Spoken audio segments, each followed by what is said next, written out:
Hello YouTube, this is Morgan, Airspeed Prime here with my next Sword Art Online Alicization anime review. This one's going to be for episode 19, which is called Seal of the Right Eye. And this was a very good episode, especially it needed to be coming off, of course, the 18.5 recap episode, and it was, because it was one of the best character-focused episodes we've had so far. There wasn't a lot of action here, but it was completely made up for by both sides of the story, having very important, character growth episodes and plot advancement. Both the Kirito and Alice stuff, of her breaking the seal on her right eye, and then, obviously, Quinella tempting Eugeo into basically becoming an integrity knight. Both of them worked really well together in terms of the first half of the episode is, I suppose, showing, in a way, the emotional negativity to what happens when you become an integrity knight and the problems it makes, with Alice sort of fighting back against it, and now we're seeing her create an integrity knight out of a character we know so well in Eugeo. So I think both sides of the episode worked really well together to, in a way, add context to each other, which I thought was really cool. But let's start off with Alice and Kirito. I think first things first is that I was wondering, would they in any way attempt to incorporate the recap episode into this, in terms of cut down maybe on some of the direct recapping of Kirito explaining to her stuff about herself, given that 18.5 did that already. And as far as this episode was concerned, 18.5 doesn't even exist. They didn't at all attempt to do that, and it really does confirm to us that literally 18.5 was just a filler episode. There's no attempt made whatsoever to really bring it in at all. So we do get Kirito explaining most of the stuff he actually touched on in the previous episode, but it's better here because, of course, we get reactions from Alice to what is actually being told to her here. Being told about her father, her sister, where she's from, and her just the explanation of, you were told that you came from heaven and had your memories erased. You do have your memories erased, but it was by the administrator. They get into a discussion as well about the Dark Territory, and that ultimately the Integrity Knights exist to fight back the Dark Territory. But that's problematic because, yes, of course, if Kirito does end up defeating all the Integrity Knights and defeats the Administrator, who will defend against the Dark Territory? So it's this difficult situation for everyone where, in Kirito's mind, he explains that the reason the Integrity Knights are the only defenders is because Quinella did it herself. She was so afraid of people opposing her, she made it so that the only people who could ever get strong were the Integrity Knights. And so, yes, we have to tear down the strongest defenses of this world, but we can use the time after that to sort of build up an actual army, kind of, I suppose, in the way the Dark Territory actually works, and give this equipment to the people, show them how to get stronger and go about things that way. And it shows that Kirito is thinking about the bigger picture, and I think it's important to always keep that in mind, given all the very kind of emotional stuff happening here, and that the quest is ultimately, from their point of view, seemingly just to get Alice back. But Kirito is thinking about the much bigger picture of kind of fixing this world, saving all of the Integrity Knights, and he has his eyes on the Dark Territory, which hasn't been touched on in a long time, but they're setting up the idea that war is coming, and the problems of if they win in this obvious what's coming up next part of the quest, it creates this other scenario where they are going to have to train doubly hard to fix things to the point where they can defend against the war that's coming. And it basically helps to explain to us as well why Kirito and Eugeo are not trying to kill Integrity Knights. They've already sort of done that in a way by them acknowledging in the first place that they were just basically corrupted to be like this, and that they don't deserve to be killed just because their mind has been altered. But here's another reason, is that they don't want to kill them as well, because they could be fighters in their correct sense of mind, fighting against the Dark Territory from the right perspective. So that was an important one as well. I suppose it helped to add the trust from Kirito to Alice in what was going on. But what really hit Alice the hardest was really just knowing about her family. Selka was what sort of prompted her to want to know about this, and it ultimately comes back with her to wanting to see her family at some point. So she's willing to accept that, okay, at the end of this quest, I understand that I am ultimately a sort of invader within this body. And before it's given back to the true Alice, I'd like to see my family just once. I don't even have to interact with them. I just want to be there to see them and what they're like. Because the most important thing for me that was revealed in this part of the story was that, of course, Alice Synthesis 30 is a different person fundamentally to Alice Zuberg. That was the distinction that they made here, of that, yes, it is the same sort of base person fundamentally, in that the core of the mind is still Alice, and there's similarities between 30 and Alice, but the splitting point of the piety module basically does create two separate beings effectively. One is this, battle-hardened integrity knight. The other is the, what we were told here, the sacred arts prodigy who lives in Rulid Village, Alice, who we know, who's a good cook and, plays with Kirito and Eugeo. It's such a, I suppose, distinction and separation between the two of them, that it has effectively created two separate beings.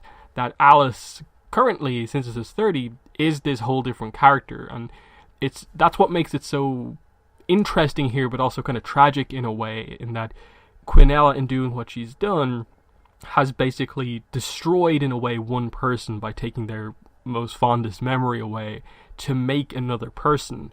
And to reverse that process, you effectively have to destroy that new person that she's made to bring back the old one.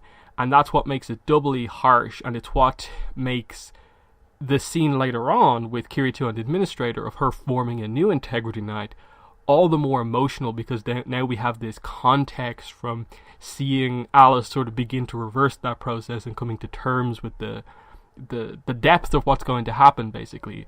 Acknowledging that she basically has to die, effectively, to give the body back to actual Alice. So I think that was interesting, that it's revealing to Alice that everything she knows basically is a lie, and that she is fighting for this goal, for Kirito and Eugeo's goal, because she fundamentally disagrees with the idea of being lied to this much. And that's doubled down on when she speaks out loud and says, I oppose, I give up basically being an Integrity Knight, and I oppose you, Administrator. That's when her seal begins to activate. System Administrator comes up, and Kirito gets to see it up close this time and sees that, yes, this is a barcode, this is clearly something like programming related coming into play here. It says system error, and he has to sort of help her through this process that, look at this. Look, this is a perfect example here of your memories haven't just been taken away, but your mind is, in a way, under the control of this system as well. That's doubly how much you've been lied to. You don't even have the free will to kind of not be an Integrity Knight if you wanted to. And this just doubles down on the fact that it's another reason for her to oppose Administrator in all of this, that she is physically incapable of acting against her. Of course, she'd want to break it all the more, and they sort of have get in that kind of embrace, basically. Hold me, and I'll force my way through this. And we see, of course, they don't show it, of course, again, because we already saw it with Eugeo, but she does break the seal on her right eye, and that's why we cut to the other side of the story. So we now are left with a Alice Synthesis 30, who now has basically free will. She's sort of free of the rules of the world here, the taboo index. She can actually break it now if she wants. So very, very important moment in all of this. And now I suppose we're now properly, I suppose, going to get to see the, I suppose, true character of Synthesis 30, beyond just the fact that she's the Integrity Knight, doing things the standard Integrity Knight way. We're now going to get to see what this character is like. She has all the powers and skills of an Integrity Knight, but now that she has sort of free will and can think for herself, what's she actually like? What actually drives her? That's what's important going forward now.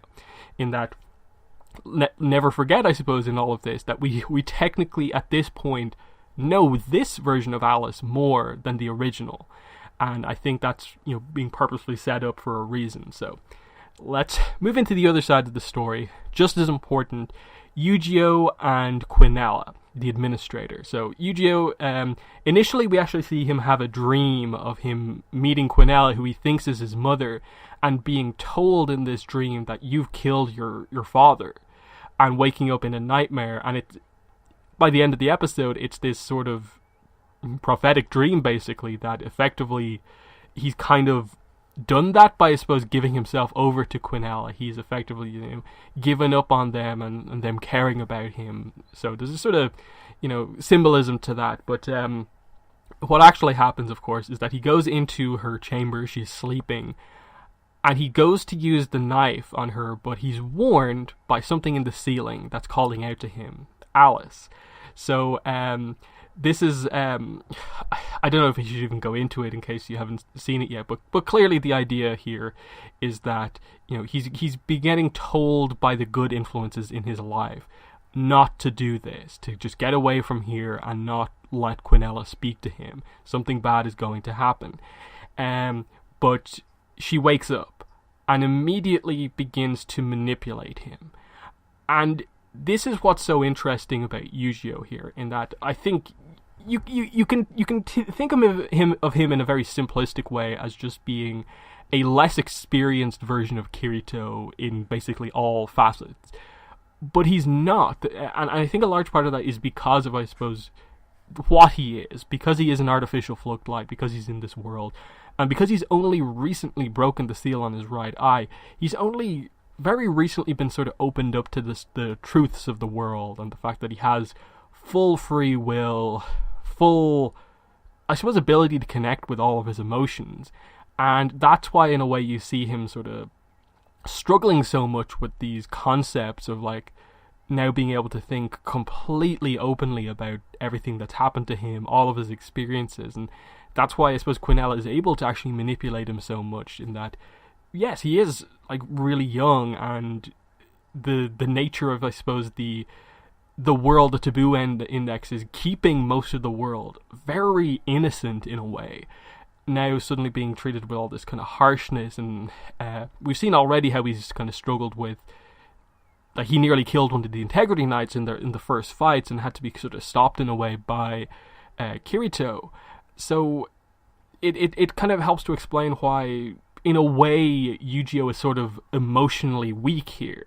That he beats Berkoli, but then Jidolkin comes in and he's sort of defeated here. He's left in this position where he doesn't know what he's doing, and suddenly he hesitates the second she wakes up and begins to speak to him, because she immediately targets, the core of kind of what he's about here. That he's going on this mission fundamentally to get Alice back because he loves her, and she targets all the key people in his life here. That, did your mom truly love you? Yes, to some degree she did, but she separated that out among, your father, your brothers.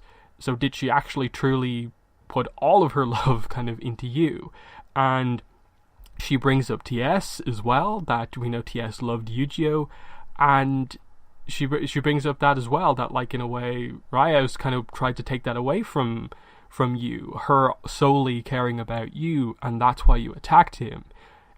And I suppose in that moment it's kind of like targeting, saying that you deep down selfishly want someone to love only him, and that's all. That they just care about him, and that's it. That deep down, that kind of is what it is, but we know that Eugeo is a fundamentally, like, better character than that. But because of this kind of inexperience, this sort of innocence to him, this is being completely taken advantage of by Quinella here. And I think the biggest example, the, I suppose, worst manipulation here is when she shows him the backstory. Like, you have Alice, do you now? Does she only love you?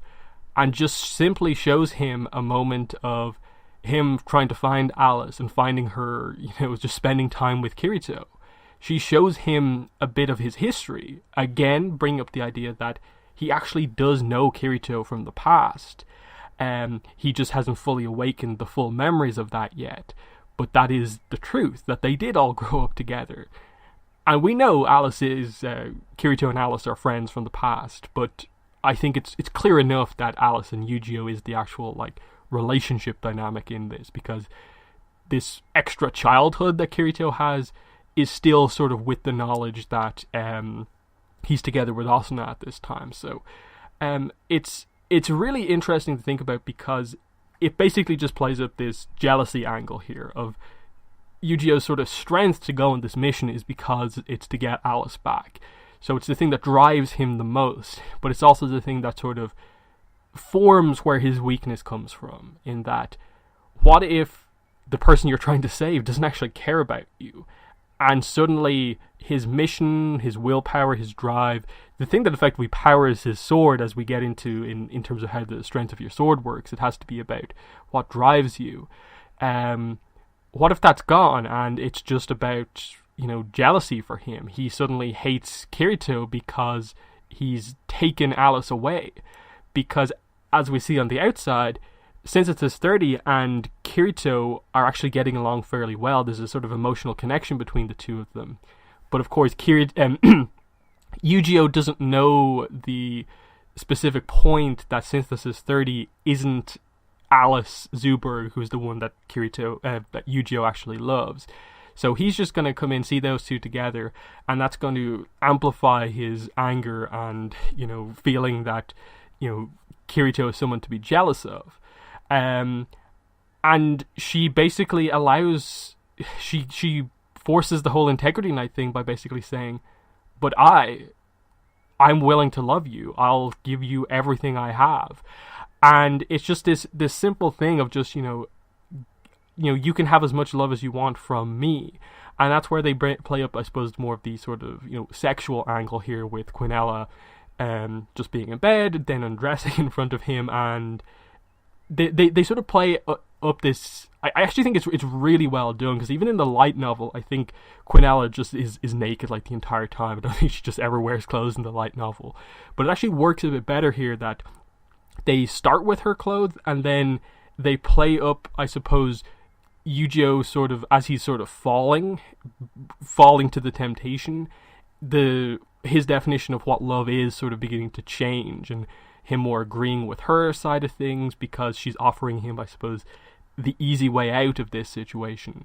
Whereas just before he completely falls, he gets sort of tempted back to the good side by the key people in his life. And I thought this was really well done, of just seeing, TS say, no, that's not what love is. Love isn't something that, is just given as a reward. He doesn't get to hear what Kirito says, but you see sort of Kirito being sealed off. And visually what they're showing in all of this is a sort of, triangle pattern, and then a triangle cylinder kind of type thing, forming around him, basically the symbolism of the piety module sort of shutting off the important memories for him, and him only basically following Quinella in all of this.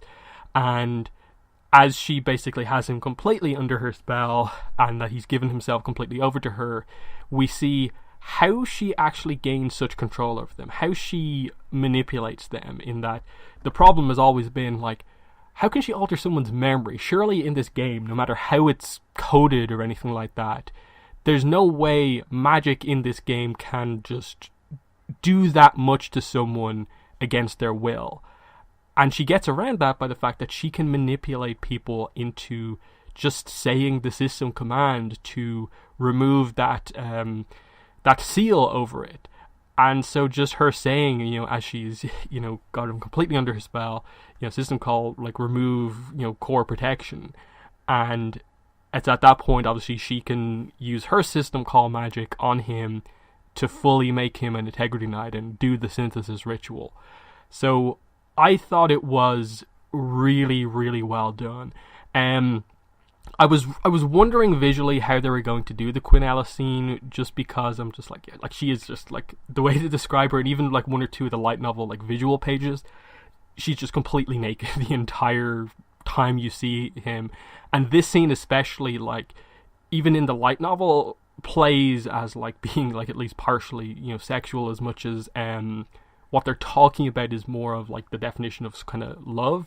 And I suppose what they're kind of really playing into here is that, you know, in terms of love romance, in a way, Eugeo loves Alice, but in terms of, I suppose, kind of lust, kind of love, that's what he's kind of falling for here with Quinella, and that it really is the kind of dark side. It's like easy and quick, versus the other one, which can often be painful. And I suppose it's him sort of having to accept that, like, okay, maybe there were times when it was a struggle with the people he loved, but, you know, you get through them, and that's what makes the kind of bond strong, and just that kind of, you know, back and forth between it. But I think the subtle changes that they did to the scene actually helped to work here, just with regards to, like, this explains it, that she does sort of put them under a spell and emotionally manipulate them to do this. And in Eugeo's case,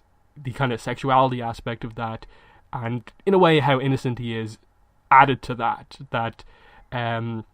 that's what actually made this work really, really well. And, you know, there are definitely times where it can come across like a little like, was this too fan servicey or anything like that? But I think it played its story role here, in that there was a reason for it, and as much as it was pretty blatant, but it fit for what they were going for here, definitely. So, you know, I was worried this scene might be a bit too sort of like sleazy in a way in the anime, but it actually was pretty well done. And I think in general this arc has kind of tackled some of those kind of moments really well, like the rape scene with TS and Ronnie.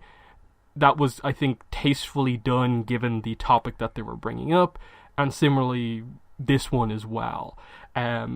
So I'll definitely give the show praise for that, and just in general, this episode feeling very kind of complete, because, as I said, both sides of the story sort of inform each other.